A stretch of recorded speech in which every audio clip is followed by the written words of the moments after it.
Hello, I am Cartier, I'm 23 years old, I live in Yorkshire, I have SMA type 2, and tomorrow, for the very first time, I'm going to be starting a treatment to hopefully help me. And it's crazy because it's never something that me and my family ever imagined being possible. So I've written a few little pointers that I'm going to go through with you. If I do miss anything, then I'm going to try my best to make sure that I address it in my next video.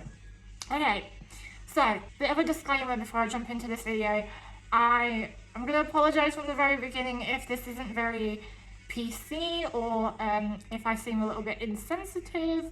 I think just because it's something that I've learned to accept, it doesn't upset me anymore, whereas I'm also aware that some of the things that I might be discussing might be a little bit upsetting, so you know, please switch this off if you don't think you can handle it. So yeah, I'm sorry if I offend you. There are plenty of other amazing creators you can go watch, which I will leave at the very end of this actually, so you can go and check them out. This is just me, how I am, what my disability is like. I'm dropping my book. You can see I'm wearing shorts today. Let's hide that. But yeah, I'm going to go through with you my history of SMA, what it means to have SMA, and I've also got like a few little facts and things. But I will also be talking more about treatment options. Oh my god, Ariana just tweeted, I love you. I love you too, Ariana. I thought I'd start out by explaining how SMA works.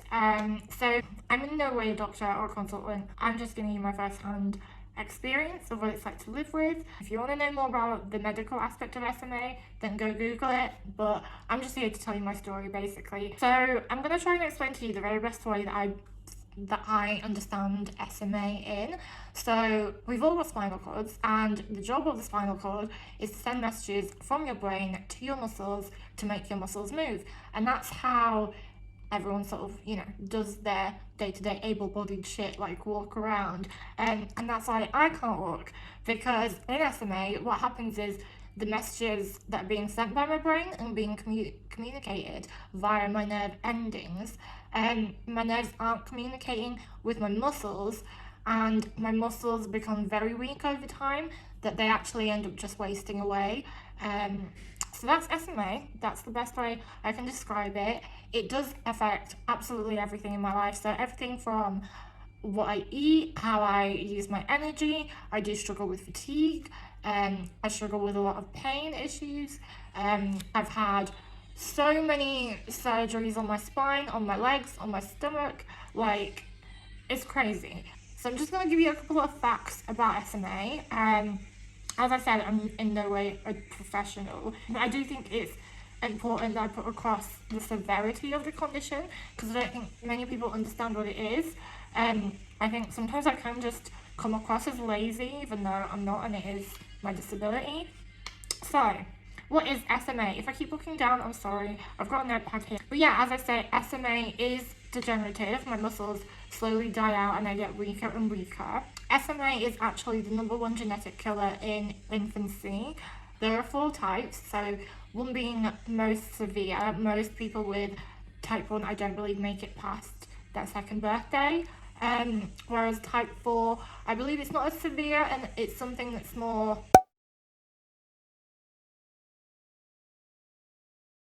So I have SMA type 2, and although there are 4 types, I'll get onto my own personal diagnosis later on.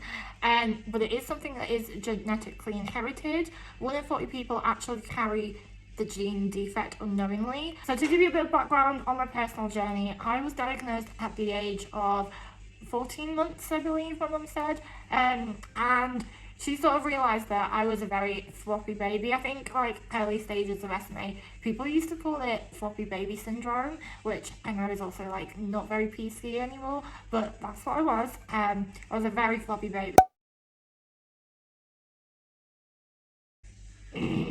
Wow, symptom of SMA right there.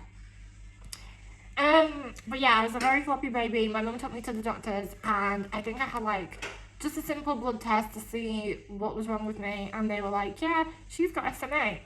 So from there, my mum is incredible. She worked so hard to make sure that I had the best medical attention. So we actually moved from Ukraine over to England to find the best healthcare for me, basically. So So that was super cool. Oh, I dropped my pen. So that was super cool, and I'm super grateful to my mum for, bringing me somewhere where I could get the appropriate care. But then when I came over to the UK, I did have a lot of tests, which then I was diagnosed with scoliosis. So scoliosis is a symptom of SMA.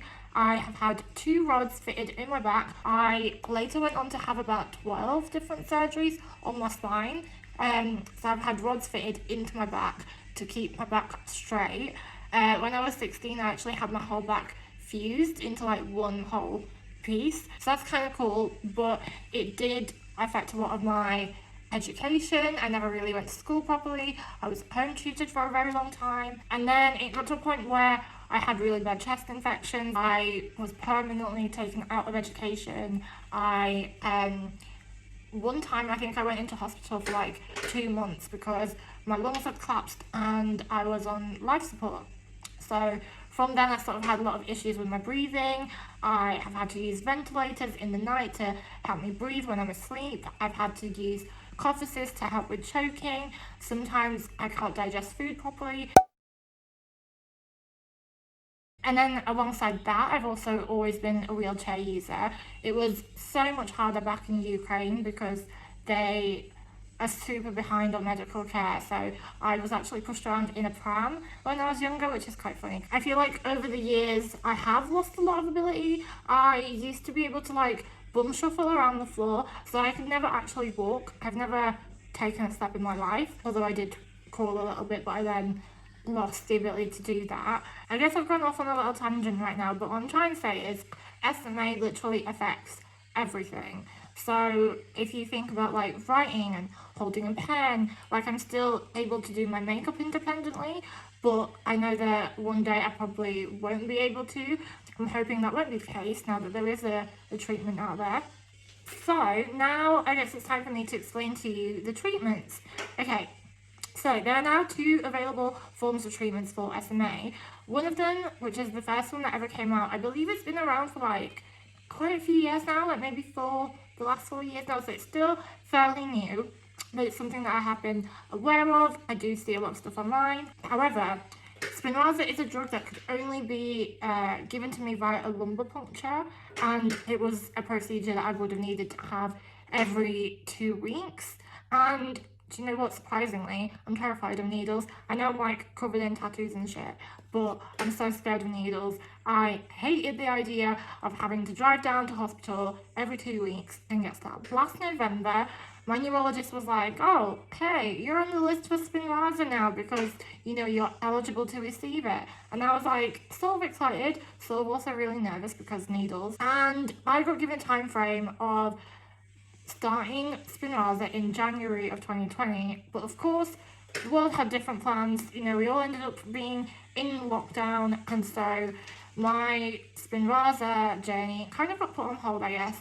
And I didn't hear anything from anyone for quite some time. But looking back now, I honestly feel like this is fate because I've now been offered the chance to start Risdiplam. Back in August, I drove down to Sheffield and I had a CT scan of my spine to see whether I could receive Spinraza, simply because with having the metal work in my back that I mentioned previously, we didn't know whether or not there was going to be an access point in my spine to administer Spinraza. So when the CT results came back, I was told that there was not an opening anywhere in my back to receive Spinraza, which was a bit disappointing. But then I was told that I could get Risdiplam, which is an oral supplement, and it's just going to be so much less invasive. I'm so relieved, and said that I would be eligible to receive it through an early access program. So I am now, I think, the 4th person in the UK to receive it, which is super insane. I know a couple of the other people who are on it. I will also highly encourage you to go and check out Tess Daly's Instagram because she's been on it for a few days now and she has seen some incredible results. And I don't know how much I'm going to be following of her journey just because I don't want to be influenced in any way, and I don't think I'm going to read too much into what my body does over the next week or so because fatigue is something that I've always struggled with. So over the next few days I will have good days and bad days, but I'm not going to label the good days down to Risdiplam. I hope this is all making sense. I don't let SMA affect my emotional well-being in any way. Like, it's never been something that I've cried myself to sleep over. You know, it's nothing like that. I'm so used to it. I don't sit here like wishing that I could walk or anything. But I think what's so bizarre, the fact that I'd grown up surrounded by doctors and physios who were all sort of basically preparing me to die. Like, that's the reality of it. I don't know if anyone else had that, but I was always given like a rough age that I wouldn't make. So being told that your whole genetic sequence is going to be changed with some magical juice was feckin' mind-blowing. Now, at the minute, I think at the very least, I hope Risdiplam stops the progression, because I am quite happy with where my body's at now. Like, if I got any weaker, it'd suck, but do you know what? I'm used to it now. I think the only scary element is that it is so new, and being one of the first on a drug like this, I do feel like a bit of a guinea pig. But last week I went down to Sheffield again, and I actually met my neurologist and physio down there for the very first time. I don't usually go down to Sheffield, by the way. There's a hospital that's like much closer to me, and there's also like people in Leeds that I see. So going to Sheffield for me was like really unusual, but kind of cool. It's nice to see some fresh faces. But yeah, meeting with the physio, we went through everything that I can do right now, everything that I sort of struggle with day to day, everything that my PAs have to help me with. She made me do like a series of challenges, so picking up different weights, moving them from like different parts of the table, and they also had this machine that tested my biceps and like other muscles that I have. So I basically had to like press on the machine with different parts of my body.